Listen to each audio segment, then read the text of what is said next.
during my 25 years as an environmental advocate, I've always thought that this is not so much about protecting the fishes and the birds for their own sake. It's about recognizing that nature is the infrastructure of our communities, and that if we want to meet our obligation as a generation, as a civilization, as a nation, which is to create communities for our children that provide them with the same opportunities for dignity and enrichment and prosperity and good health as the communities that our parents gave us, we've got to start by protecting our environmental infrastructure. The air we breathe, the water we drink, the wildlife, the fisheries, the public lands, the shared resources of our society.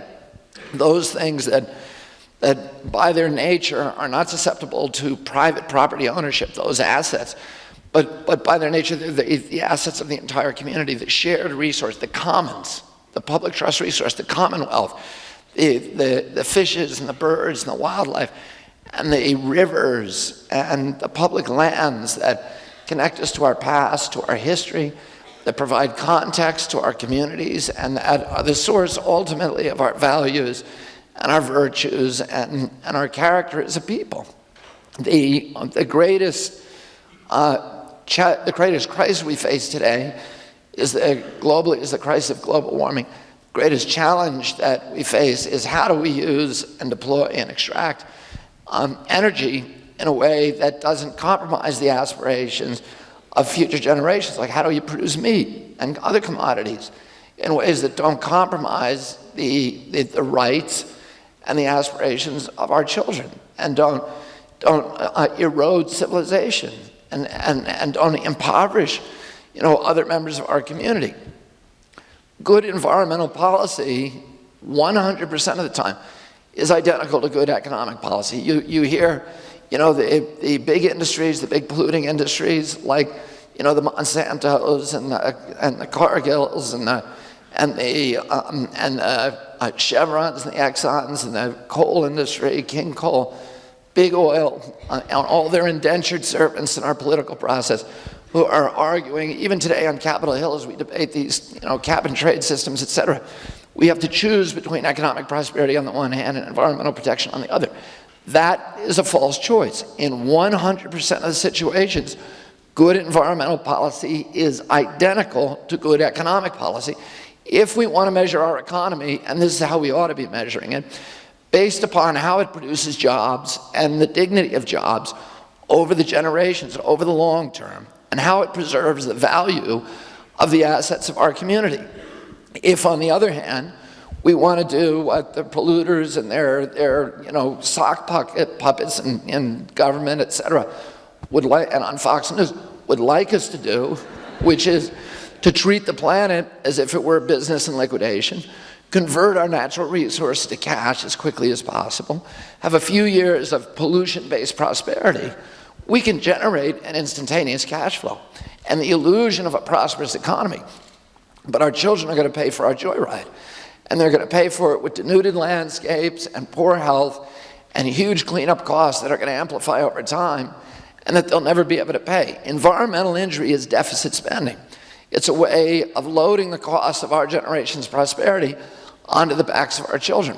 And one of the things that I've done over the past 2.5 decades as an environmental advocate is to constantly go around and confront this argument that an investment in our environment is a diminishment of our nation's wealth. It doesn't diminish our wealth. It's an investment in infrastructure. The same as investing in telecommunications and road construction is an investment we have to make if we're going to ensure the economic vitality of our generation and the next generations. In November of this year, Lord David Putnam gave a speech before Parliament, and Lord Putnam is one of the great visionaries in England today. He's one of the great progressive voices in Parliament. He's also a great filmmaker who made Chariots of Fire, a number of other films you may be familiar with. Parliament at the time was debating a cap and trade system very similar to the Waxman-Markey bill on Capitol Hill, but much tougher, which, to its credit, Parliament ultimately passed. But in England, virtually he's taken seriously by the unfortunately, we have an indolent and negligent press in this country. that has simply let down American democracy, that no longer functions as the guardian of democracy, of informing the public. We have a press that the devolution of the American press began in 1988 when Ronald Reagan abolished the Fairness Doctrine. The Fairness Doctrine said that the airwaves belong to the American public the same as the rivers and streams do. They don't belong to the broadcasters. The broadcasters can use them, but only if they use them to promote democracy, to advance democracy, and to promote the public interest. The Fairness Doctrine required the networks to inform the public about issues that were critical to us making rational decisions in a democracy. That's why we have a 6 o'clock news in our hour in our country. Not because the networks wanted it. They didn't. They lost money. All of the news hours were always chronic money losers. But they were forced to do it, that 6 o'clock news hour, to put news in that slot at a time when all Americans would be home, and they would inform us about the things we need to know to make decisions in our democracy. That's why you hear news reports periodically on the radio stations, even the music stations. That's not, they don't want that. Those are all artifacts of the Fairness Doctrine. And they weren't allowed to put entertainment in that slot, or they would lose their license. So they took it seriously, and they put responsible people in charge of it, and they tried to tell the truth, and they tried to do a good job. But, you know, today, what happened in 1988, Ronald Reagan abolished that doctrine, and as a favor to the Christian right, which was already plotting the takeover of AM radio, which is now complete, and it's a favor to the big studio heads who had helped him get elected, who were plotting the takeover of all media. And so now we have 5 giant corporations that control all 14,000 radio stations in our country, all 2,200 TV stations, 80% of our newspapers, all of our billboards, and most of the large internet content providers. So there's 5 guys who are deciding what we hear as news. And they no longer have that obligation to promote the public interest. Their only obligation is to their shareholders. And the way that their shareholders make money is by them raising viewership. Well, how do you do that? Not by explaining the sometimes dull but critically important issues like what really happens when you privatize Social Security? What happens when you let the pharmaceutical industry write our drug laws and our Medicare laws? What happens when the health insurance industry is writing our health laws? What happens with global warming? We don't hear that stuff. Instead, we hear, instead they entertain us. They appeal to the prurient interest that all of us have in the reptilian core of our brains for sex and celebrity gossip. So they give us, we know a lot about the kind of slow emotional decline of Britney Spears and, Michael Jackson and, Tom and Kate and Brad and Jen and Brad and Angelina and Brad and whoever, but we don't know much about global warming or the other issues that we really need to understand to make rational decisions in a democracy. And, the press thinks it's done its job. If it puts a buffoon like Fred Singer up next to a real scientist like Rob Watson, who's done hundreds of peer-reviewed publications, internationally respected, and then says to the public, well, this guy says that global warming doesn't exist, and this guy says it does, you make up your mind. That's not the job of a reporter. The job of the reporter is to go out, work hard, discern the truth, and then convey it to the American public. I just tell both sides of a dumb debate. Why don't they put a guy on who says cigarettes are good for you? There's people who still think the earth is flat. Why don't they put them on? Well, the press needs to do its job in this country, because if you don't have an informed public, you can't have a democracy for very long. And that's what Thomas Jefferson said. He said an uninformed public will trade 100 years of hard-fought civil rights for a half an hour of welfare. To the first demagogue or tyrant or religious fanatic who comes along and promises them a $300 tax break, that they'll tear up the Bill of Rights. And that sounds familiar, right? So we need, one of the problems, we just don't have a functioning press today in this country that's doing its job. And so in our country, there's a lot of people, 50% of the public, still have doubts about global warming. The National Academy of Sciences did a report, did an inventory of the 10,000 peer-reviewed studies that have been done. Peer-reviewed means real science, that have been done about global warming across the globe between 1996 and 2006. Every single one, without a single exception, agreed that global warming exists, we are causing it, it's already upon us, its impact is going to be catastrophic. There was all kind of differences in the nuances and the speed of the onslaught, etc. But on those points, there was no difference. So it's real. In England, everybody accepts it. But in our country, 50% during that time, 60% of the news articles on global warming expressed doubts about the theory. Why? Where does this come from? This huge abyss between reality and public perception? It's propaganda. Advertising works, propaganda works, and we've been deceived. In England, they haven't been subject to this, so virtually everybody accepts the science behind global warming. But there's still vested interest in others who say, and they understand it's a grim reality that government has to take a strong hand in averting. But they say, there's still people who say, we can't move precipitously. We have to move incrementally, we have to move slowly, because if we move too fast, it's going to cause grave dislocations in our economy. And Lord Putnam was addressing the concerns of that cohort. And he reminded Parliament that exactly 200 years before, the same body had debated the abolition of the slave trade. And at that time, everybody in England regarded slavery virtually as an abomination, as a moral catastrophe for Great Britain that had to be abolished. But again, there were vested interests in others who said we have to move slowly and incrementally. We can't just abolish it overnight, because slavery represented 25% of the GNP of Great Britain. It was the principal source of energy for the entire British Empire. And they said, if we abolish it outright, the economy is going to crater. But after a year of debate, Parliament made the moral choice and abolished slavery literally overnight. And instead of collapsing,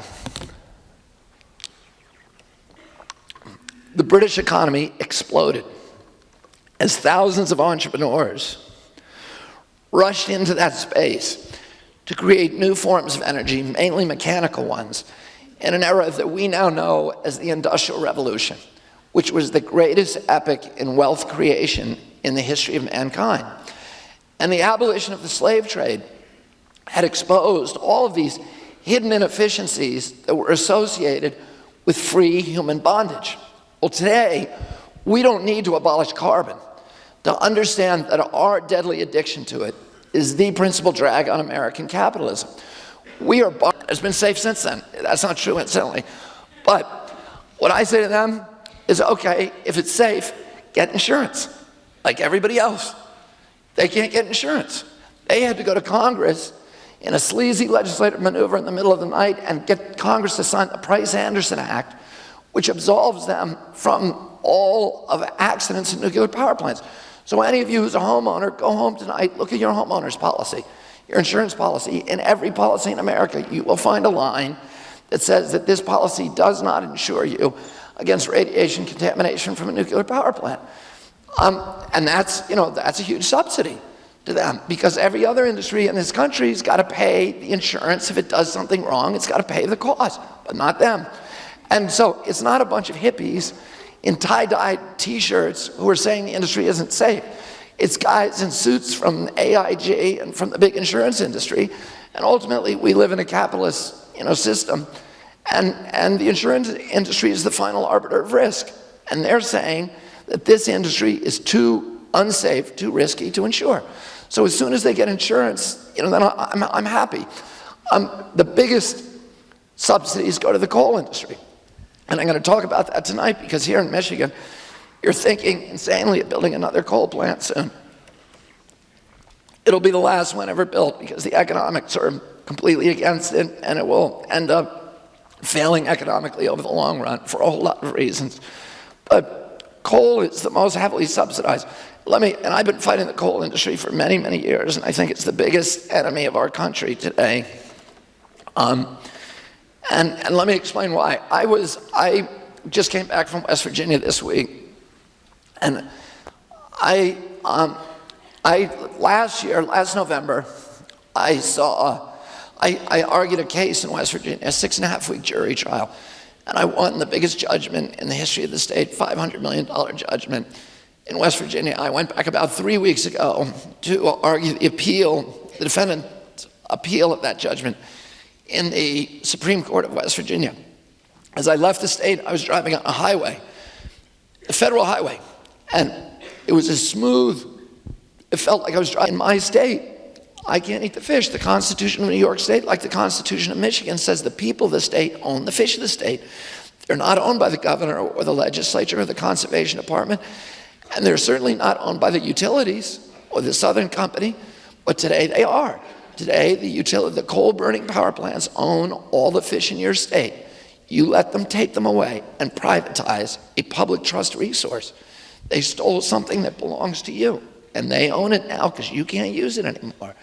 And he said, no, the science is very certain.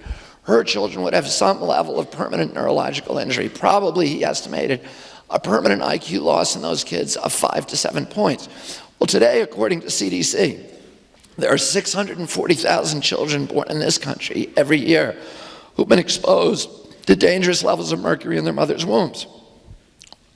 So this is one of the costs of coal that you don't see in that 9 cents a kilowatt. All of those sick children.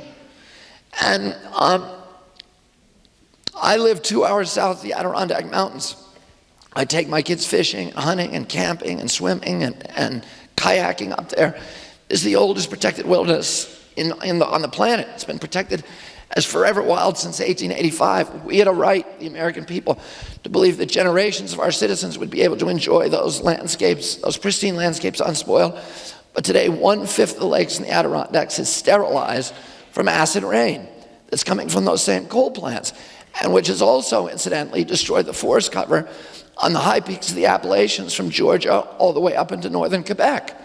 And this is one of the costs of coal that you don't see. They've privatized the publicly owned lakes of the Adirondacks, the public and private forests of the Appalachians, and given themselves a subsidy. What I saw last week in Lyndhurst. Because there's no way that you can regenerate an economy from these barren moonscapes that are left behind. And he said they're doing it so they can break the unions. And that's exactly what they did. When he told me that, there were 46,000 unionized mine workers in West Virginia digging coal out of tunnels in the ground. Today, there are fewer than 11,000 miners left in the state, and only 6,000 are unionized because the strip industry isn't. They've broken the unions in the state. They're taking more coal. There's more people employed by Walmart today in West Virginia than coal. They're taking these 11,000 miners are taking more coal out of the state every year than they were in 1968. The only difference is back then, at least some of that money was being left in those communities for salaries and pensions and reinvestment in the community. Today, virtually all of it goes straight up to Wall Street, to the corporate headquarters of Arch Coal, Massey Coal, and Peabody Coal, and to the big banking houses like Morgan, Bank of America, and Citibank, which own virtually all of these operations, which they obtained from people who swindled the people of West Virginia back in the 1880s. And 95% of the coal in West Virginia is owned by out-of-state interests, and they are dependent on imported coal and oil. The government of Iceland wanted to decarbonize, mainly because they were frightened of global warming, which impacts the northern latitudes disproportionately. And people, again, within Iceland, there were vested interests and others who said we have to move incrementally and slowly.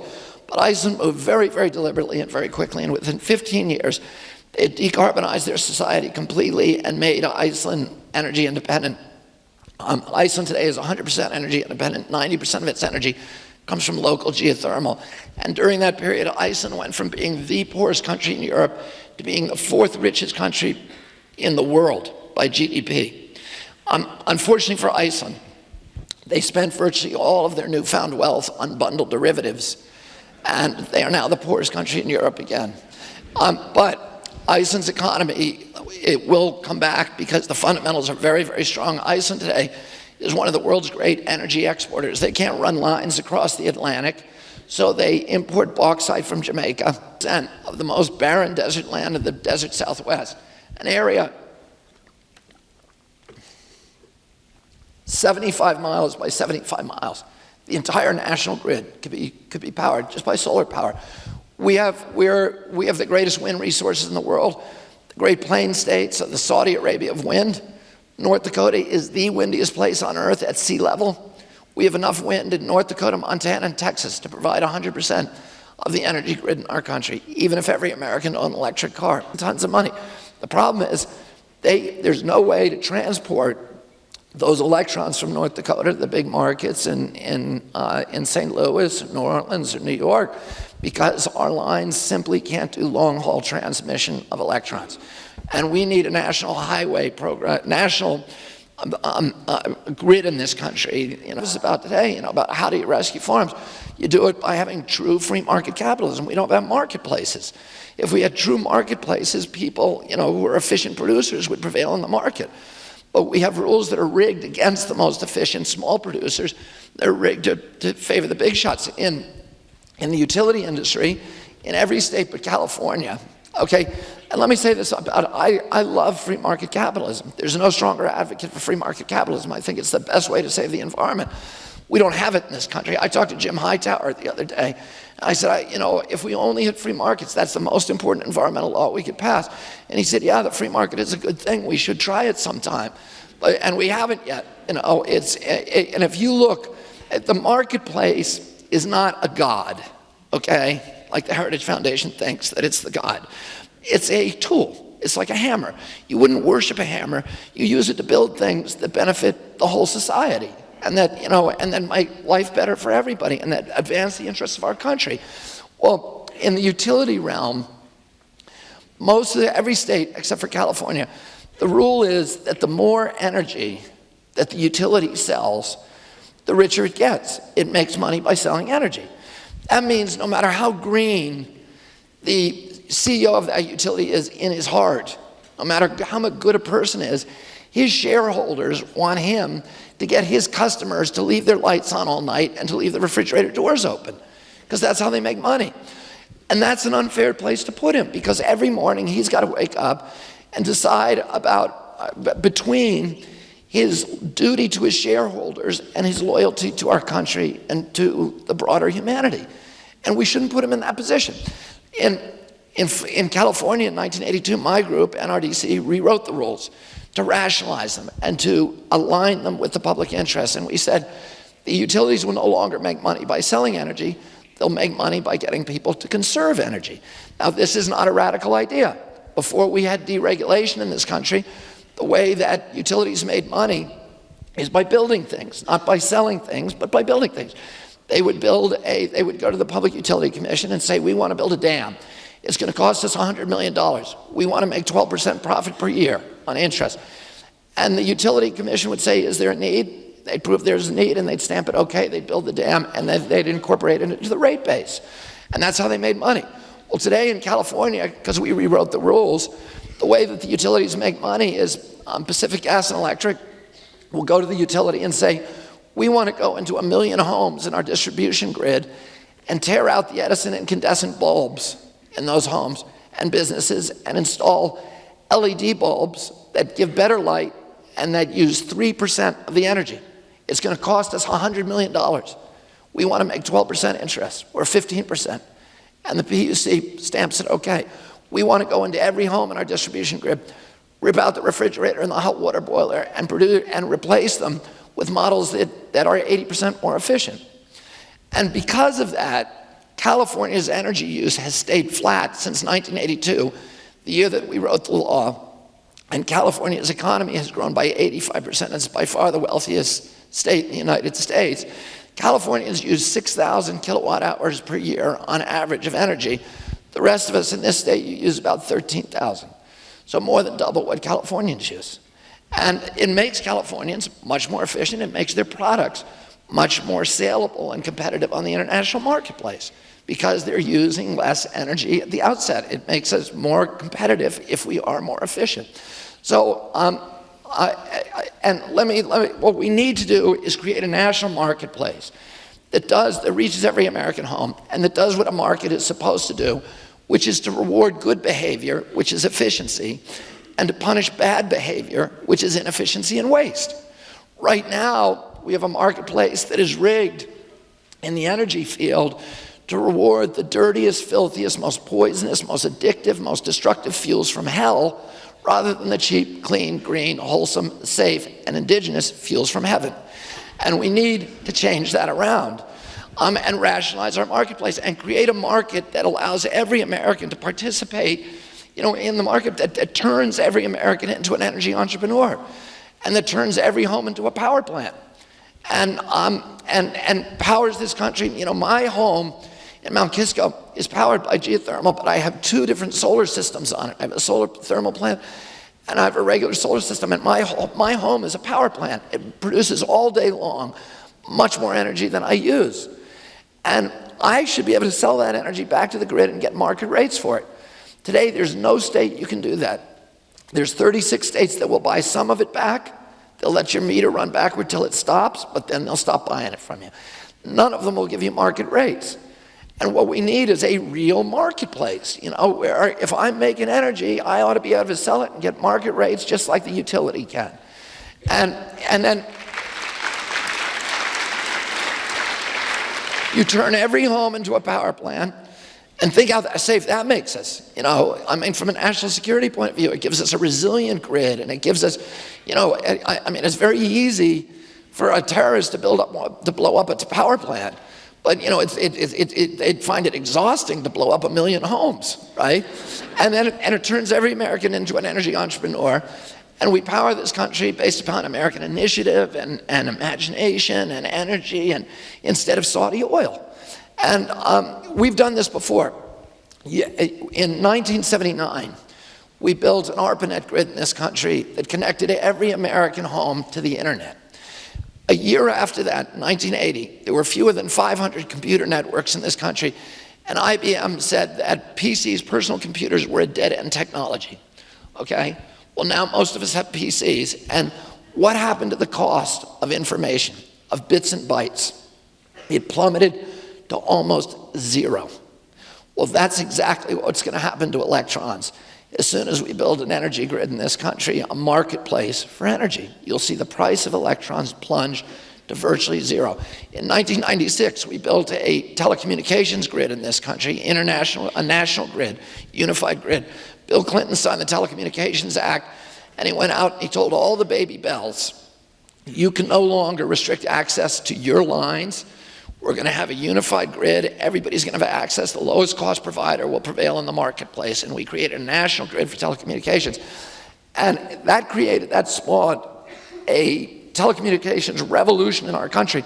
And all of these little gadgets that you have now, like iPhones, those are the offspring of that revolution.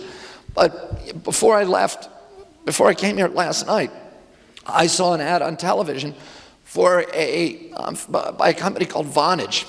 That's a telecommunications company that promises unlimited overseas calls anywhere in the world, China, Europe, anywhere, long distance calls and local calls, unlimited, for $24. That's practically free. Many of us, me especially, have made many calls that have cost me $24 within the last 3 minutes for a single call. But the future is what I saw on TV. Because we have a national grid for telecommunications, the price of telecommunications has come down to almost 0. And that's what's going to happen as soon as we build that national grid.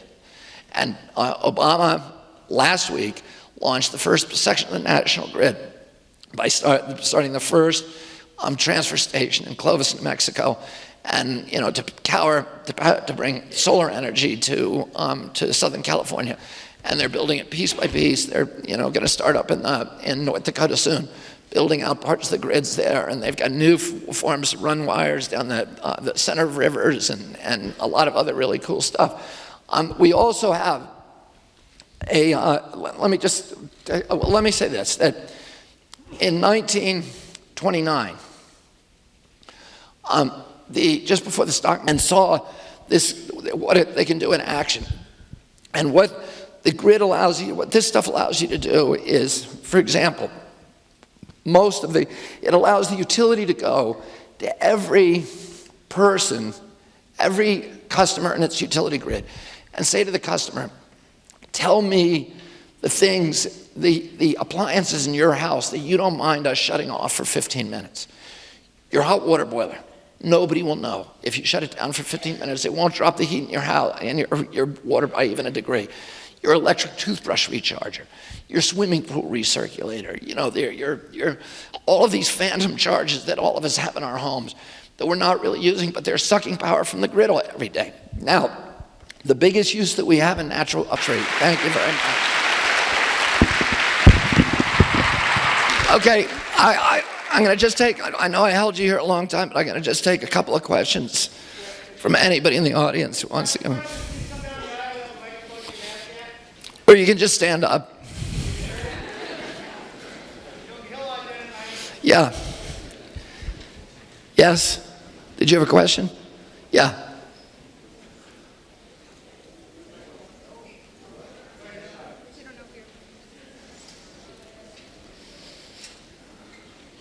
Well, first of all, on behalf of many people who know about your work, thank you for all you have done for our country. Thank you for giving great meaning to the idea of public service.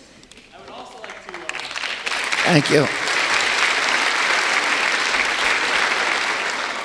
ask about something that's come up, something I thought about a lot lately, and that is there's been a discussion about environmental discourse in this country. There's this belief that if you talk about environmentalism in a negative way, in a gloom and doom way, this is such a tragic crisis that we're heading to, and we're almost past the breaking point, that it's not going to get people to take action when it comes to the environment. Given that our country is a republic, that we the people are supposed to have we the people are supposed to be in charge, if you will, and we obviously need public support for something like a national grid that you mentioned. What do you think is the impact of environmental discourse, positive and negative? What's your take on that, and how? I really can't tell you strategically. I just say, I think the best thing is to tell the truth and to try to be as truthful as you can, as accurate. NRDC, the group that I work for, prides itself on being science-based, and that's, we need informed discussion. You need a free flow of information. We need to know, we need to make rational choices. They aren't always easy.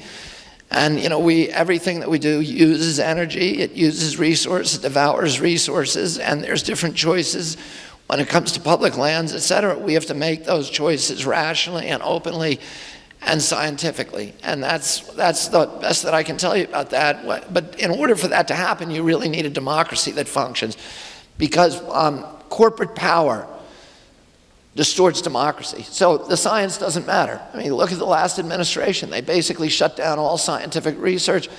Everything was made on political decisions and based upon the decisions of, the wealthiest 1%, what was good for